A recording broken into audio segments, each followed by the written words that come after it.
오늘 말씀 요한일서 1장 5절부터 10절까지 우리 같이 봉독합니다.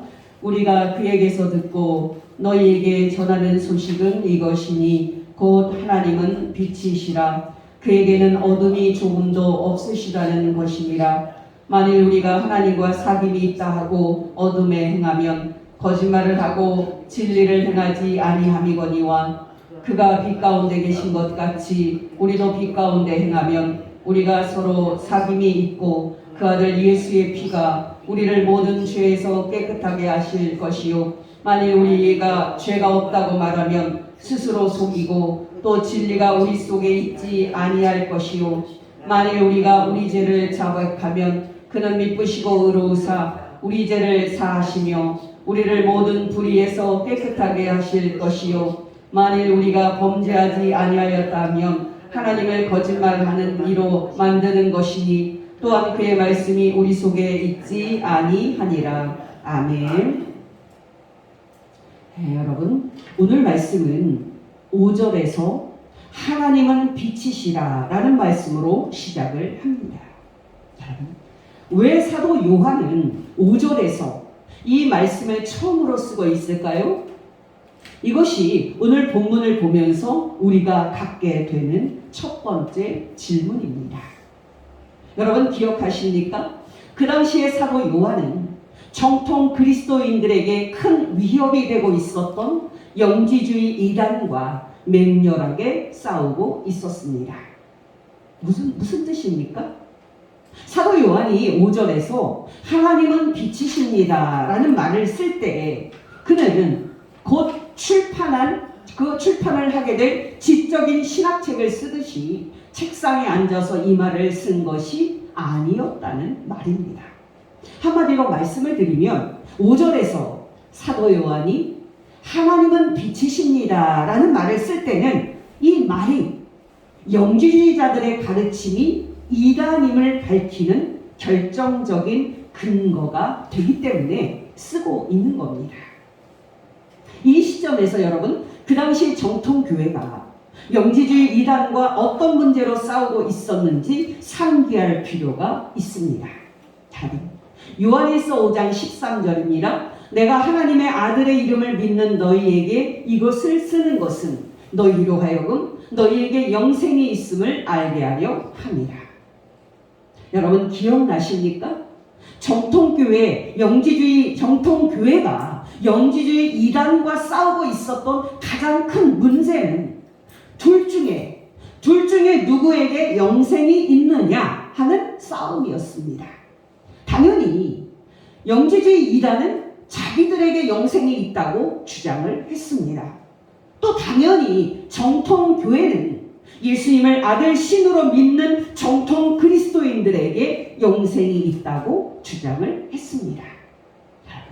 여러분이 알다시피 여기서 정통교회나 영지주의 이단이나 자기들에게 영생이 있다고 주장할 때의 이 영생은 세상 끝에 천국에 들어가 얻게 되는 죽지 않는 영생을 말하는 것이 아니었습니다. 이때의 이 영생은 미래에 죽지 않는 영생이 아닌 질적인 영생이었습니다. 또 여러분, 이때 중요한 것은 이 영생은 신이 주시는 것이라고 두 집단이 모두가 다 주장을 하고 있었다는 사실입니다. 여러분 기억하시기 바랍니다. 정통교회나 영지주의 이단이나 사람이 이제 현재 소유하고 있는 영생은 신이 주시는 것이라고 동의를 하고 있었습니다. 문제는 여러분 정통교회 그리스도인들이 사는 그 삶과 영지주의 이단이 사는 삶을 비교해 보았을 때 같은 하나님을 믿는 게 맞나 싶을 정도로 완전히 다른 삶을 살고 있었다는 사실입니다. 쉽게 말씀을 드려서 여러분 사도들의 가르침을 받아들였던 정통교회 그리스도인들은 세상 속에서 죄를 미워하고 가능한 한 죄를 버리면서 경건하게 살고 있었습니다. 그러나 여러분 영지주의 이단은 죄 짓는 것에 대해서 전혀 신경을 쓰고 있지 않았습니다. 영지주의 이단은 놀랍게도 방탕하게 살면서도 전혀 죄의식이 없었고 전혀 죄책감도 없었습니다. 오히려 그들은 자기들에게 영생이 있기 때문에 죄 짓는 것도 문제될 게 없다 하고 주장을 했습니다. 여러분이 알다시피 영지주의 이단은 구원은 영원히 받는 것이니까 물질인 이 몸은 죄를 지어도 괜찮다고 주장을 하고 죄의식 없이 죄를 짓고 있었습니다. 이 이단의 이 과격한 행동을 사도 요한이 보았을 때 그 마음이 어땠을까요? 한마디로 여러분, 이 모습을 본 사도 요한은 경악을 했습니다. 더 중요한 것은 상당히 많은 정통교회 그리스도인들이 이 이단의 그 미혹에 빠져서 정통신앙을 버리고 버젓이 죄를 짓는 삶에 참여하고 있었다는 사실입니다. 오늘 말씀 5절은 바로 이런 배경을 갖고 쓰여진 말입니다. 여러분, 이때 상황이 얼마나 긴박하고 중대한 상황이었는지 이제 여러분 그려지십니까? 여러분 생각에는 정통교회와 영지주의 이단 중에서 어떤 집단이 맞다고 생각하십니까? 죄를 지어도 괜찮다고 가르치면서 죄를 짓고 사는 영지주의 이단이 맞다고 생각하십니까? 아니면 죄를 지어서는 안 된다는 사도들의 가르침대로 경건하게 사는 정통교회 그리스도인들이 맞다고 생각을 하십니까? 여러분, 이 이야기는 무슨 뜻입니까? 그 당시에 정통교회와 영지주의 이단이 죄를 지어도 괜찮은가 하는 것을 놓고 싸운 이 논쟁은 오늘날에도 반복되고 있는 그런 문제라는 뜻입니다. 여러분께 먼저 예수님을 하나님의 아들로 믿는 사람들은 죄를 지어서는 안 된다는 것이 사도들의 가르침임을 상기시켜 드립니다. 관련 성경을 몇 개 말씀을 드립니다. 먼저 간음하다가 현장에서 잡힌 여자를 따뜻하게 용서해 주신 다음에 예수님이 그 여자에게 말씀해 주신 가르침입니다. 요한복음 8장 10절에서 11절입니다. 예수께서 일어나사 여자 외에 아무도 없는 것을 보시고 이르시되 여자여 너를 고발하던 그들이 어디 있느냐? 너를 정죄한 자가 없느냐? 여자가 대답하되 주여 없나이다. 예수께서 이르시되 나도 너를 정죄하지 아니하노니 가서 다시는 죄를 범하지 말라 하시니라. 또 사도 바울의 가르침입니다. 고린도전서 15장 33절 34절입니다. 속지 말라. 악한 동무들은 선한 행실을 더럽히나니 깨어 의를 행하고 죄를 짓지 말라. 하나님을 알지 못하는 자가 있기로 내가 너희를 부끄럽게 하기 위하여 말하노라. 지나가면서 한 말씀을 드리면 사도 바울이 씨름했던 문제도 사도 요한이 씨름했던 문제와 같은 것이었습니다.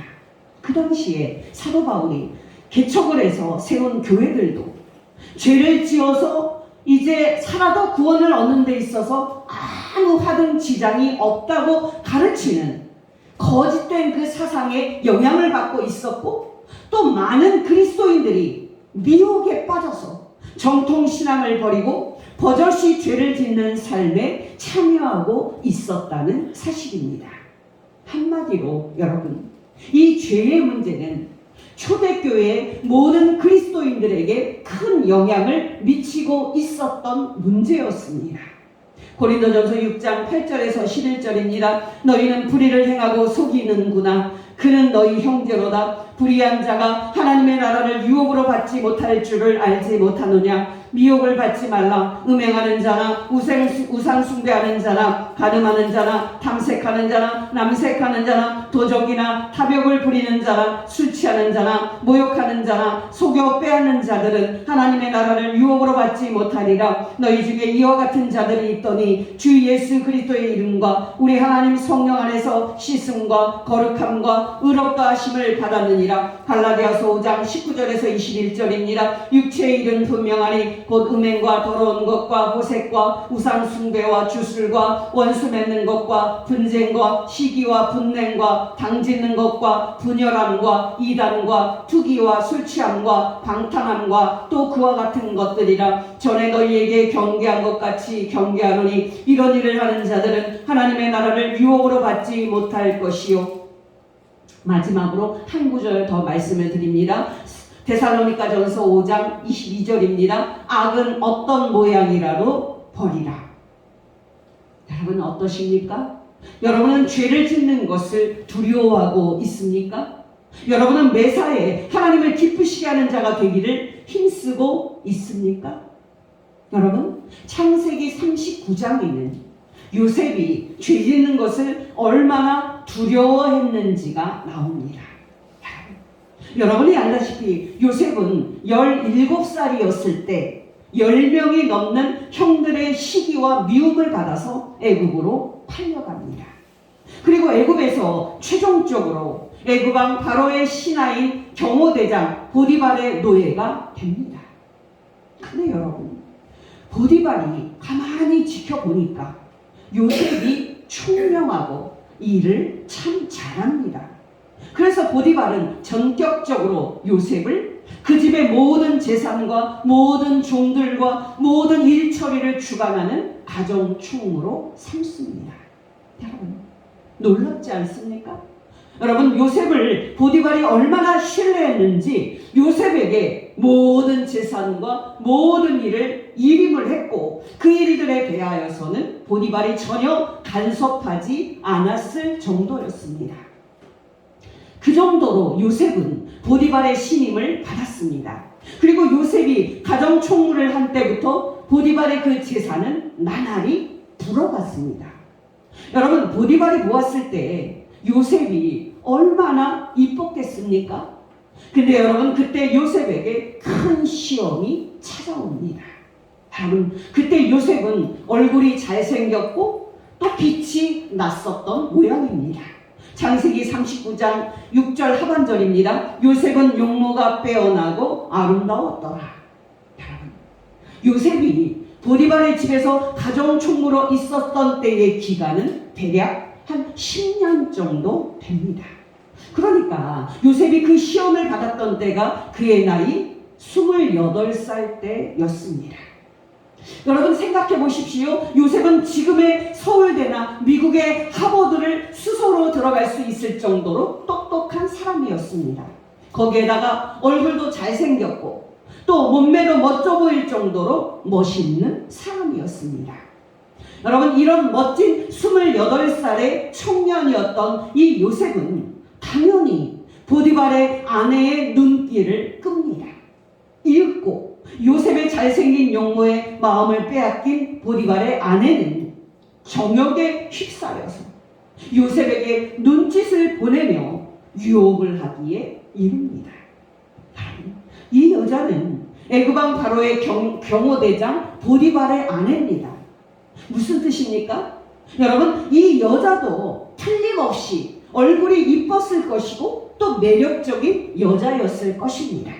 이 여자가 충분히 이쁘고 충분히 매력적인 여성이었지만은 요셉은 단호하게 그 여자의 요청을 거절합니다. 사람이라는 게 한 번 거절하는 것은 가능합니다. 그러나 이쁜 여자가 날마다 눈짓을 하며 유혹을 한다면 그 유혹을 이겨내는 것이 쉬운 것은 아닙니다. 당연하겠습니다만은 보디발의 아내는 요셉의 첫 번째 거절 이후에도 날마다 요셉에게 계속해서 유혹을 했습니다. 물론 요셉은 계속 거절을 하다가 결국에는 억울한 누명을 쓰고 감옥에 갇히게 됩니다. 여러분, 보디발의 아내의 끊임없는 그 유혹을 계속 거절한 요셉의 모습을 우리가 쉽게 생각해서는 안 됩니다. 보디발의 아내는 앞에서 말씀을 드렸듯이 얼굴이 이뻤을 것이고 그리고 상류층의 여인으로서 상당히 매력적인 여자였을 것입니다. 또 여러분, 이때 요셉의 나이가 28살이었습니다. 이때의 그 남자의 성욕은 가장 왕성할 때입니다. 그런데도 요셉은 매력적인 보디발의 아내의 그 유혹에 넘어가지 않고 단호하게 죄를 물리칩니다. 요셉이 그렇게 죄 짓는 것을 두려워한 이유가 무엇이었는지 아십니까? 바로 그가 섬기는 하나님 때문이었습니다. 창세기 39장 6절 하반절에서 12절까지입니다. 요셉은 용모가 빼어나고 아름다웠더라. 그 후에 그의 주인의 아내가 요셉에게 눈짓하다가 동침하기를 청하니 요셉이 거절하며 자기 주인의 아내에게 이르되 내 주인이 집안의 모든 소유를 간섭하지 아니하고 다 내 손에 위탁하였으니 이 집에는 나보다 큰 이가 없으며 주인이 아무것도 내게 금하지 아니하였어도 금한 것은 당신뿐이니 당신은 그의 아내이니라. 그런즉 내가 어찌 이 큰 악을 행하여 하나님께 죄를 지으리까? 여인이 날마다 요셉에게 청하였으나 요셉이 듣지 아니하며 동침하지 아니할 뿐더러 함께 있지도 아니하니라. 그러할 때에 요셉이 그의 일을 하러 그 집에 들어갔더니 그 집 사람들은 하나도 거기에 없었더라. 그 여인이 요셉의 옷을 잡고 이르되 나와 동침하자. 그러나 요셉이 자기의 옷을 그 여인의 손에 버려두고 밖으로 나가매. 함께 권면드립니다. 저는 여러분에게 시험이 되고 있는 죄가 무엇인지 알지 못합니다. 그 죄가 무엇이든지 간에 여러분이 죄를 짓는 것을 두려워하며 하나님을 기쁘시게 하는 복된 성도 되시기를 예수 이름으로 축원합니다. 오늘 설교를 시작할 때 다루었던 문제로 다시 돌아가 보겠습니다. 여러분께 다시 상기시켜 드립니다. 여러분, 그 당시에 영지주의 이단은 자기들에게 영생이 있다고 주장하면서 놀랍게도 죄를 지어도 괜찮다고 가르치고 그렇게 죄를 짓는 삶을 살고 있었습니다.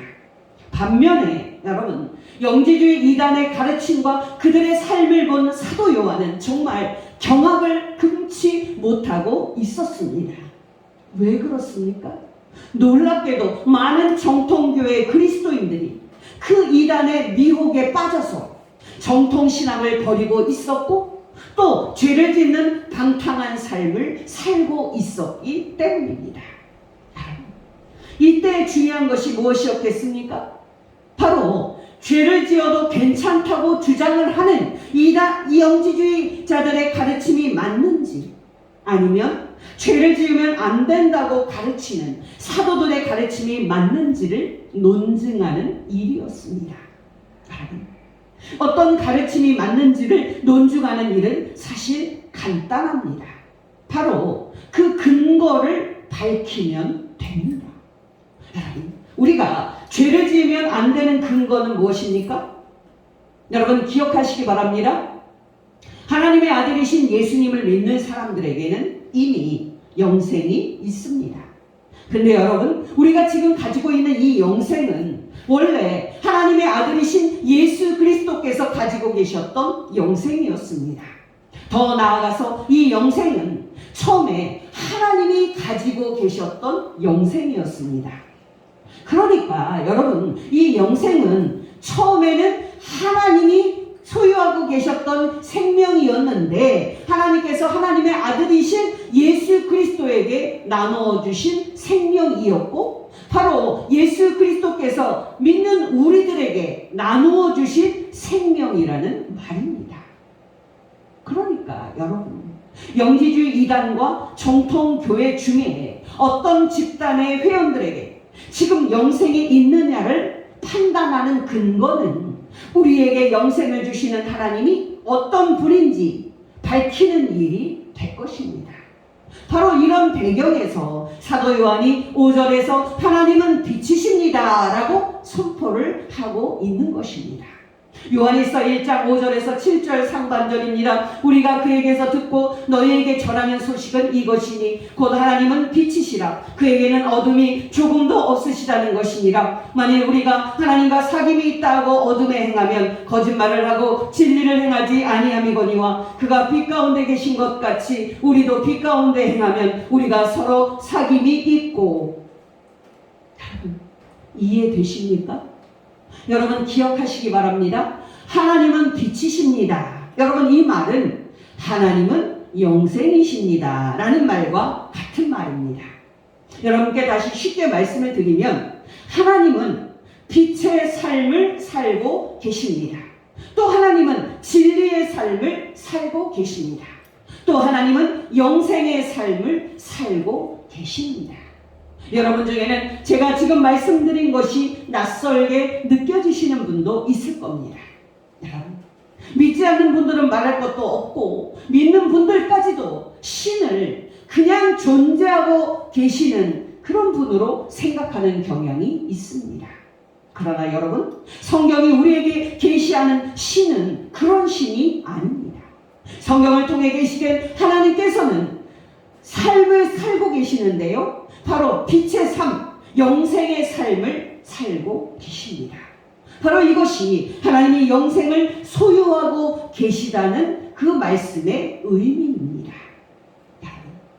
우리는 지지난주에 예수님을 믿기 전에 우리의 상태가 생명이 없는 상태, 즉 우리 속에서 썩은 내가 진동하고 있는 상태인 것을 확인했습니다.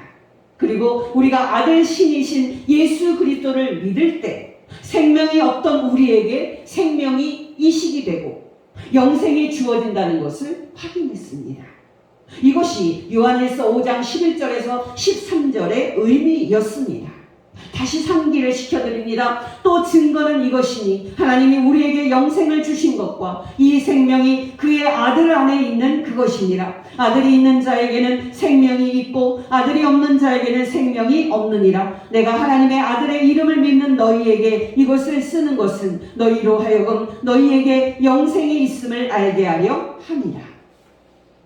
또 여러분, 이 교리를 말해주는 그 말씀은 에베소서 4장 17절에서 19절입니다. 그러므로 내가 이것을 말하며 주 안에서 증언하노니 이제부터 너희는 이방인이 그 마음에 허망한 것으로 행한 같이 행하지 말라. 그들의 총명이 어두워지고 그들 가운데 있는 무지함과 그들의 마음이 굳어짐으로 말미암아 하나님의 생명에서 떠나 있도다. 그들이 감각 없는 자가 되어 자신을 방탕에 방임하여 모든 더러운 것을 욕심으로 행하되, 또 22절에서 24절입니다. 너희는 유혹의 욕심을 따라 썩어져가는 구습을 따르는 옛사람을 벗어버리고 오직 너희 심령이 새롭게 되어 하나님을 따라 의와 진리의 거룩함으로 지으심을 받은 새 사람을 입으라.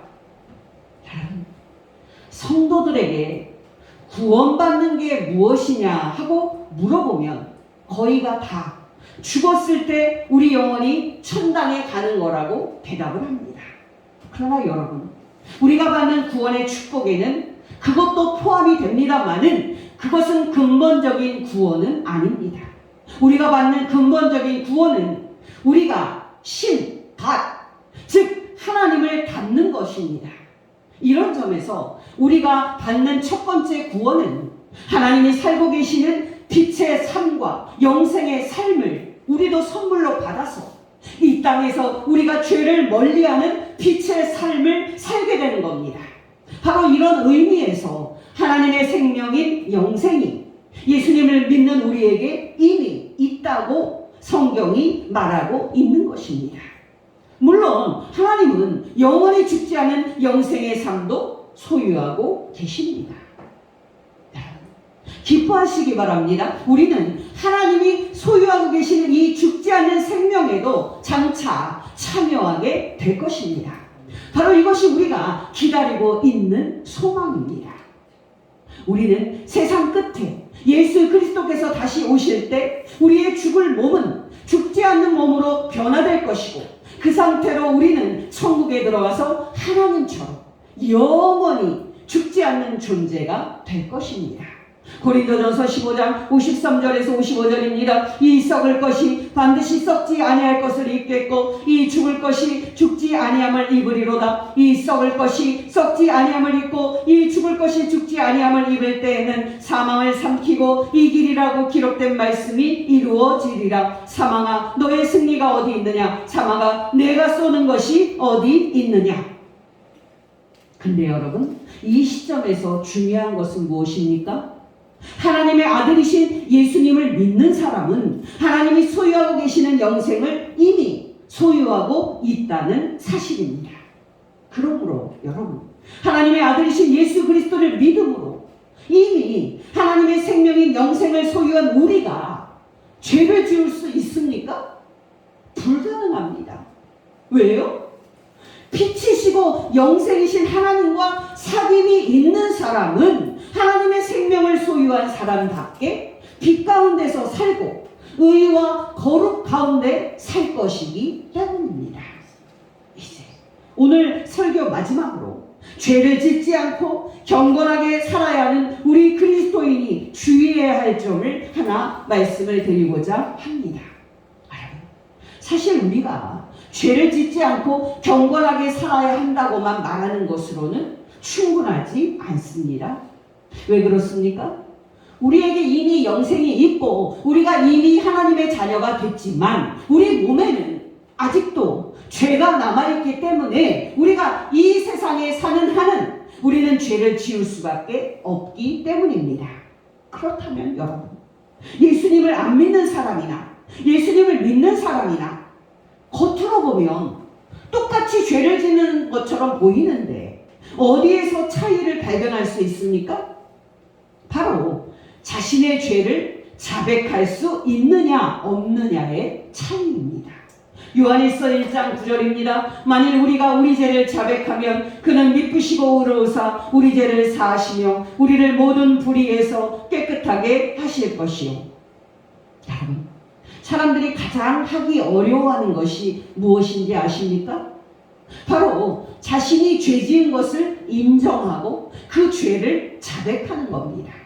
여러분, 최근에 이태원에서 큰 압사 참사가 일어나서 157명의 희생자와 187명의 부상자가 발생을 했습니다. 여러분이 알다시피 그렇게 큰 참사가 일어났는데도 대통령으로부터 용산구청장에 이르기까지 자신이 잘못했다, 국민들에게 용서를 구한다고 말하는 사람이 한 사람도 없었습니다. 모두가 다 잘못한 게 없다고 말하면서 발뺌을 하기 바빴습니다. 왜요? 자신이 잘못했고 그리고 자신이 죄를 지었다고 인정하는 순간은 법적인 책임이 따라오기 때문입니다. 즉 그들이 교도소에 가야 하기 때문입니다. 근데 여러분, 하나님의 아들이신 예수 그리스도를 믿는 우리 그리스도인들은 우리가 죄를 지었을 때 용기 있게 우리의 죄를 하나님 앞에 인정하고 자백합니다. 왜 그렇습니까? 우리가 이제 그렇게 할 때 하나님이 우리의 죄를 용서해 주시고 우리를 죄에서 깨끗하게 하실 것을 알기 때문입니다. 또 우리가 그렇게 할 때 하나님의 아들이신 예수 그리스도의 피가 우리를 죄에서 깨끗하게 하실 것을 믿기 때문입니다. 요한일서 1장 9절입니다. 만일 우리가 우리 죄를 자백하면 그는 미쁘시고 의로우사 우리 죄를 사하시며 우리를 모든 불의에서 깨끗하게 하실 것이요. 7절 하반절입니다. 그 아들 예수의 피가 우리를 모든 죄에서 깨끗하게 하실 것이요. 여러분, 놀랍지 않습니까? 우리가 지은 모든 죄입니다. 여러분, 우리는 죄를 생각할 때 작은 죄, 또 큰 죄 이렇게 나누면서 하나님께서 이 죄는 너무 큰데 이 큰 죄를 용서해 주실까? 하고 의심하는 경향이 있습니다. 여러분, 기억하시기 바랍니다. 여러분이 여러분의 죄를 시인하고 하나님께 회개할 때 하나님께서는 작든 크든 여러분이 지은 모든 죄를 다 용서해 주시고 여러분을 모든 죄에서 깨끗하게 씻어 주실 것입니다. 그래서 여러분, 세상 사람들은 절대 하지 못하는 그 죄의 자백을 우리 그리스도인들은 정직하게 하나님 앞에 하는 겁니다. 다시 요한일서 1장 9절입니다. 만일 우리가 우리 죄를 자백하면 그는 미쁘시고 의로우사 우리 죄를 사하시며 우리를 모든 불의에서 깨끗하게 하실 것이요. 여러분, 제가 요한일서 강해 설교를 시작을 했을 때 했던 첫 번째 설교 기억나십니까? 저는 그 설교에서 정말 많은 정통교회 그리스도인들이 다곡수 이단에 넘어갔다고 말씀을 드렸습니다. 여러분, 그 정도로 죄를 지었을 때 죄책감에 시달리는 그리스도인들이 많았다는 겁니다. 그렇다면 여러분, 왜 그렇게 많은 그리스도인들이 회개를 하는데도 불구하고 죄책감에 시달릴까요? 바로 자신의 그 감정에 속기 때문입니다. 무슨 말이냐면 말이죠. 여러분, 우리가 죄를 지었을 때 우리는 죄책감을 느낍니다. 놀라운 것은 우리가 하나님께 우리의 죄를 자백하고 난 후에도 그때도 우리는 죄책감을 느낀다는 사실입니다. 바로 이 부분이 많은 그리스도인들을 괴롭히는 부분입니다. 여러분, 우리가 하나님께 우리의 죄를 자백하고 난 다음에 우리의 죄책감이 다 사라지고 우리의 감정이 평안함을 느낄 수가 있다면 얼마나 좋겠습니까? 그러나 실제로는 그렇지 않다는데 문제가 있습니다. 그러므로 여러분은 여러분이 느끼는 주관적인 그 감정에 속으시면 안 됩니다. 여러분이 여러분의 죄를 하나님께 자백을 하고 회개를 했음에도 불구하고 여러분의 감정은 여러분에게 너는 여전히 죄인이야 하고 비난을 할 것이고 여러분에게 계속 죄책감을 줄 겁니다. 그러므로 여러분에게 거짓말을 쏟아내고 여러분을 속이려고 드는 여러분의 그 감정의 그 말을 들으시면 안 됩니다. 그렇다면 우리가 어떻게 해야 합니까? 놀랍게도 해결책은 간단합니다. 여러분이 하나님의 말씀인 성경이 말하는 그 말을 그대로 믿고 그대로 받아들이시면 됩니다.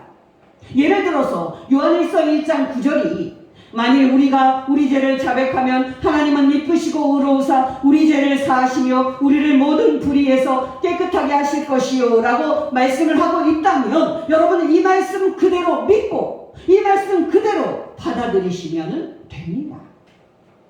여러분의 감정이 여러분을 향해 너가 하나님께 회개했어도 너는 여전히 죄인이야 하고 비난하고 죄책감을 불러일으킬 때 여러분은 하나님의 변함없는 말씀인 성경이 말하는 그대로 여러분 자신을 향해서 선포하시면 됩니다. 여러분은 여러분의 주관적인 감정을 믿으시겠습니까? 성경책에 쓰여진 하나님의 객관적인 말씀을 믿으시겠습니까? 여러분, 성경이 말하기를 만일 우리가 우리 죄를 자백하면 하나님은 미쁘시고 의로우사 우리 죄를 사하시며 우리를 모든 불의에서 깨끗하게 하실 것입니다 라고 말했으면 우리의 감정이 어떻게 말을 하고 있든지 우리는 이 말씀대로 내가 하나님께 이미 용서를 받았고 이 말씀대로 내가 이미 흰눈처럼 깨끗하게 되었음을 받아들이면 되는 겁니다. 이것이 바로 올바른 믿음인 겁니다.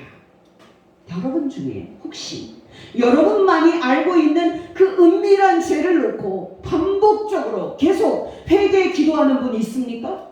하나님은 여러분이 회개한 그 죄를 이미 잊으시고 기억도 하지 않고 계시는데 여러분 혼자 두려움에 쌓여서 계속 그 죄를 붙잡고 회개하고 있는 그런 분은 없습니까? 겉으로 보면 그것이 좋은 믿음처럼 보입니다만 그것만큼 나쁜 믿음도 없습니다. 왜 그럴까요? 하나님의 말씀이 성경 말씀을 믿지 않는 것이기 때문입니다. 그러므로 여러분이 지은 죄가 크든지 작든지 그 죄를 하나님께 자백하고 회개했으면 그 죄를 여러분의 기억 속에서 완전히 지우시기를 바랍니다. 여러분의 죄를 여러분의 기억의 창고에서 반복적으로 꺼내는 어리석은 짓을 하지 마시기 바랍니다. 다시 요한일서 1장 9절입니다. 만일 우리가 우리 죄를 자백하면 하나님은 미쁘시고 의로우사 우리 죄를 사하시며 우리를 모든 불의에서 깨끗하게 하실 것이요. 또 예레미야 31장 34절 하반절에 있는 하나님의 말씀입니다. 내가 그들의 악행을 사하고 다시는 그 죄를 기억하지 아니하리라. 여호와의 말씀이니라. 마지막으로 요한일서 2장 12절입니다. 자녀들아 내가 너희에게 쓰는 것은 너희 죄가 그의 이름으로 말미암아 사함을 받았음이요. 여러분, 이 얼마나 복된 말씀일까요?